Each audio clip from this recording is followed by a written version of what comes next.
Okay, kicking things off with a fun segment here. This is Vicki McKenna and CultureCast. Vicki, it gets dumber and more stupid every day, but at least it's funny, isn't it? I almost don't have words to share this story. Yeah, you brought this to my attention. Explain this one for us.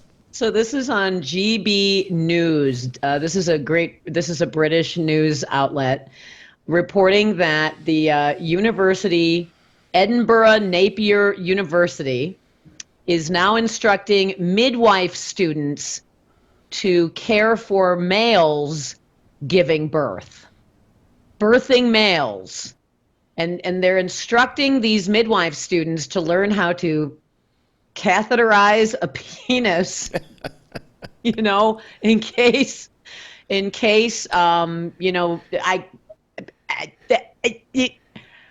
whatever. I don't know. Here's just a quote.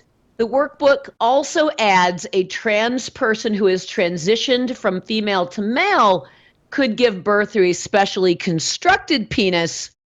I'm not sure what that is. And then there's another portion of the book that instructs students, if you have a male to female transitioner, that there might still be some male genitalia to contend with, like a penis, that you would have to catheterize so that a biological man, could give birth. They're actually being forced to learn this, even though it's absurd. So I really don't have words except that, Western culture this is not the slow death of Western culture. This is the rapid suicide of it. Yeah, this is the lemming off the cliff kind of suicide. And by the way, why do the woke folks in Edinburgh, as I believe they call it, the woke folks in Edinburgh, why is it that they allow the word midwife to remain? Shouldn't it be mid-husband? Mid-birthing person? Well, how about mid-husband? You're talking about constructing.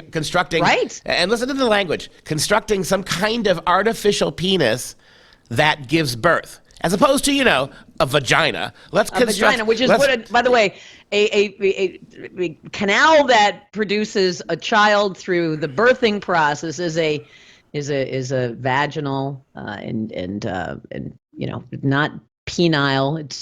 It's vaginal. Just saying. I mean, I don't know how you give birth through a penis. I can't even imagine it. I don't want to see the kink videos that are associated with this, but this is just proof that that even STEM, sciences, has adopted this woke ideology that is telling people of science to completely suspend science for ideology, and it's kind of terrifying if you think about it. You think about how many ways in this culture now we are already at the point of Orwell, right? Orwell's main contention. It's Orwell in real life. His main contention is that watch what happens with language, right? Double speak, right? Forcing people to believe things that are categorically, demonstrably untrue while denying the reality looking right in front of you. Biology. And reality is misinformation, and reality is disinformation. And now we're going to have a Ministry of Truth czar and to monitor these kinds of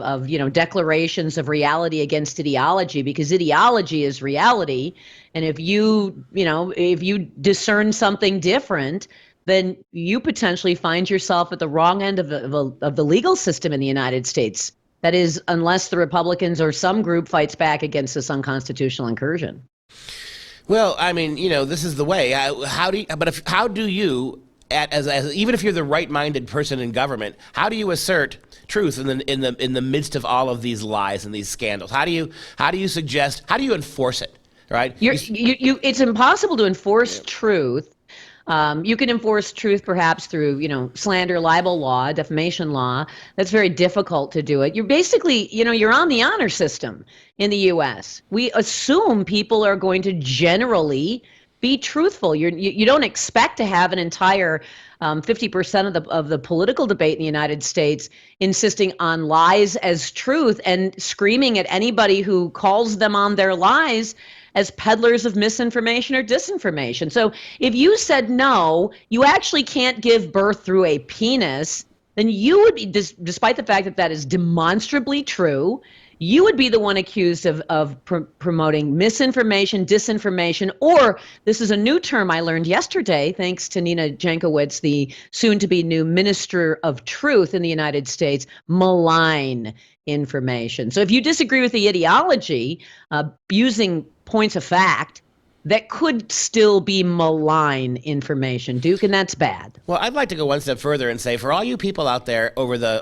Obamacare debacle of 10, 12 years ago, now do you understand why so many of us were warning you about government-controlled health care? Because the government now is backing this kind of bodies don't exist. The idea that penises and vaginas are interchangeable. The idea that there's no difference between a man and a woman when it comes to menstruation. We're actually spending money to put tampons in men's bathrooms. This is one of the reasons why we warned you about national health care. Once they have control of your body, it's not your body, it's not anybody's body, it's not even a body anymore, according to these progressives. I just saw an ad for feminine hygiene products that featured men in men's underwear bleeding from where their vagina might be if they weren't actually men. And so it's beyond bizarre. You have the Surgeon General of the United States, who is a man, who has endorsed the idea that sex is completely self-determined, that if you're 5 years old, despite the fact you can't go and, allow and sign off to get your own ears pierced or a tattoo, you can't vote, can't drink, can't serve in the military, but apparently you can affirm that you are the opposite gender as that kindergarten age person. And the Surgeon General of the United States, endorsed by the President of the United States, says that the appropriate response from the medical field is affirmation. So give that 5-year-old hormones and begin the process of transitioning that 5-year-old through surgical mechanisms to mutilate that kid. And when that kid turns 15, 16, 17 and is suicidal, the people who will be blamed would be the ones who are not trans affirming in the first place. Yeah, this is the use of science to destroy, not to build, to micro-engineer rather than to cure. It really is a remarkable thing. After the break, we have to talk about another body system problem in this country, and it's going on with the Supreme Court and the leaked Supreme Court decision. We'll be right back.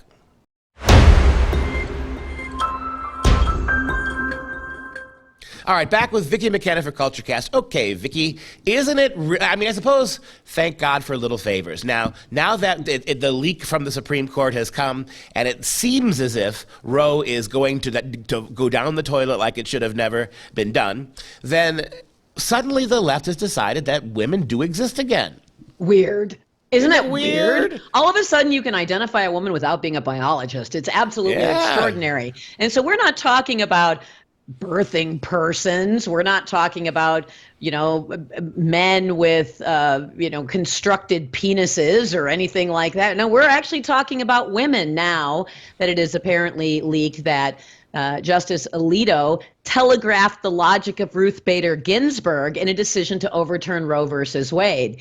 And by the way, the riots have already begun. Los Angeles just was consumed by some riots last night about this.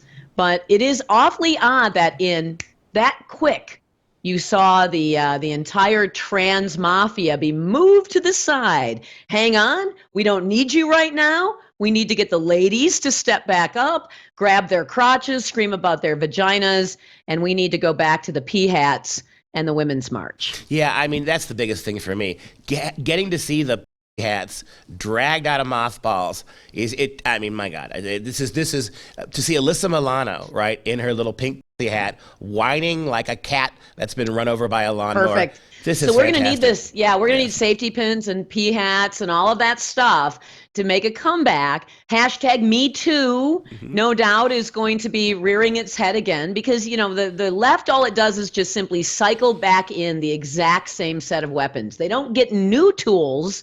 They just use the exact same set of political weapons. And it doesn't matter that they're logically inconsistent. It doesn't matter that they're being hypocrites because who's going to call them on it, right? Is Joy Reid going to call them on it? Is anyone on CNN going to call them on it? No. So here we are again, at least for a short period of time, with the comfort of knowing that we can actually, as non-biologists, define what woman means. Well, for a short period of time, it's okay to be a woman, right? Only for a short period of time now, until again, this decision, well, until the midterms are over. Yes. Now, keep in mind, it's okay to be a woman if the purpose of woman is to destroy her baby. Correct. I mean, yes. let's be very, very right. clear about this. If you're willing to step up as a woman, we will allow it if the purpose of your femininity is declaration of femininity. Yeah, yes. is the murdering of your own child. That's where we are. Now, I ask, it's a rhetorical question, but how many trans babies are going to be aborted by these women who are insensitive to trans people? Well, that's a really good question, Duke.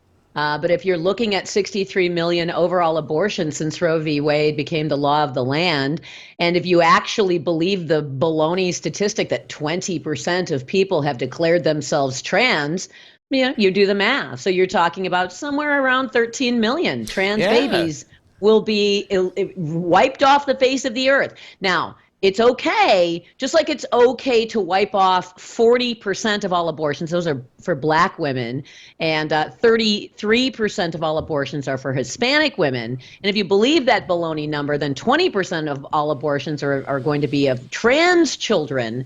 And so we're talking about an awful lot of people in those special interest oppressed demographics that the Democrats say they need, being wiped off the face of the earth. And don't forget the so-called 50% of Americans who are gay now, right? So there's them too. How many gay children? That's exactly and it doesn't right. matter, because this is all about deconstructing. We've said this before, deconstructing the idea of the institution of the family. The institution of the family, the nuclear family in the United States, is the anchor institution that allows this whole experiment in ordered liberty to work. And if it goes away, and that left is determined to obliterate the differences between gender, to obliterate the concept of masculinity. We haven't talked about toxic masculinity in a while, but we're going to very shortly. I rest assured, when the hashtag Me Too movement and the PHATs come back, and we're talking about Roe v. Wade, we will definitely get back to toxic masculinity. But we have allowed the left to work its like carpenter ants and defeat the stability of the key institutions in this country, notably the family. And I'm not sure if they're going to be successful or not. A lot of people have woken up, but maybe a little too late. I don't know.